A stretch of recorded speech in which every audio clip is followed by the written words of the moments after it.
இங்க இருக்கு அனுமதி அப்படிங்கிற மாதிரி இருக்கு. என்னங்க இதெல்லாம் எக்ஸாம்பிள் நான் சொல்லணும் இல்லைங்க.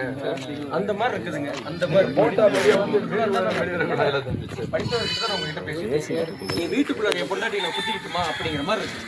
நீ வீட்டுக்குள்ள என் பொண்டாட்டி நான் குத்திக்கிட்டுமா அப்படிங்கிற மாதிரி இருக்கு. என்னங்க பர்மிஷன் வாங்கணுங்க. எங்க வைக்கிற மாதிரி இருந்தாலும் பர்மிஷன் வாங்கணும். என்னங்க இப்படி எல்லாம் சொல்றீங்க? பண்றது தப்பு சொல்லலைங்க. ஏங்க இங்க பாருங்க, பண்றது தப்பு நான் சொல்லி பர்மிஷன் வாங்கணுங்க. நீ வீட்டுக்குள்ள என் பொண்டாட்டி நான் குத்திக்கிட்டுமா அப்படிங்கிற மாதிரி இருக்கு.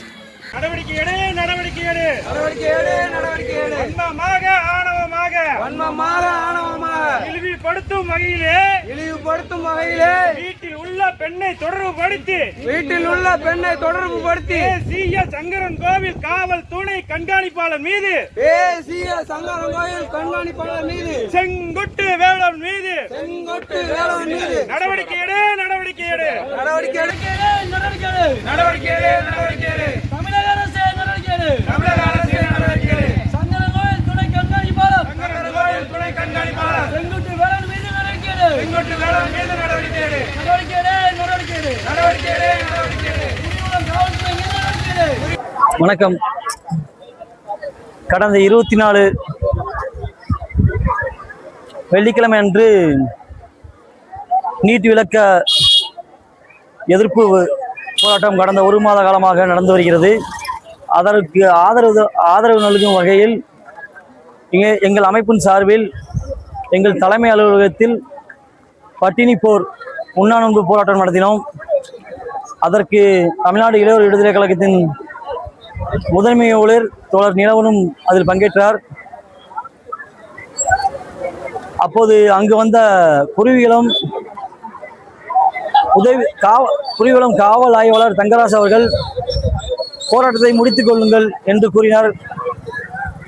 அவர் கூறும்போது சரி என்று நாங்கள் ஒப்புக்கொண்டு எங்கள் அமைப்பின் மூத்த தோழர் ஒருவர் வருகிறார், அவர் வந்ததும் கலந்து கொண்டு நாங்கள் முடித்துக் கொள்கிறோம் போராட்டத்தை என்று கூறினோம்.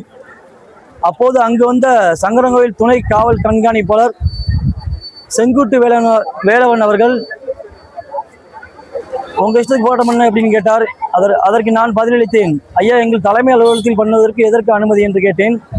அப்போது அவர் நீங்கள் சொல்லுவது பொண்டாட்டியை வீட்டுக்குள் வைத்துதான் நாங்கள் குத்தினோம், வெளியே வைத்து குத்தினோம் என்று இருமுறை அப்படியே அவ்வாறே கூறினார். ஒரு ஜனநாயக நாட்டில் அறவழி போராட்டத்திற்கு கூட இவ்வளவு அடக்குமுறையா?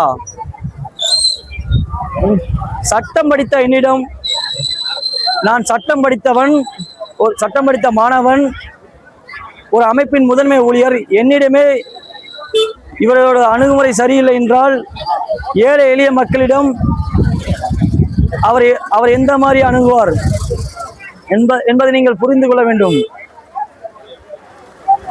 நீட் எதிர்ப்புக்காக மாணவர்கள் போராடினார்கள்.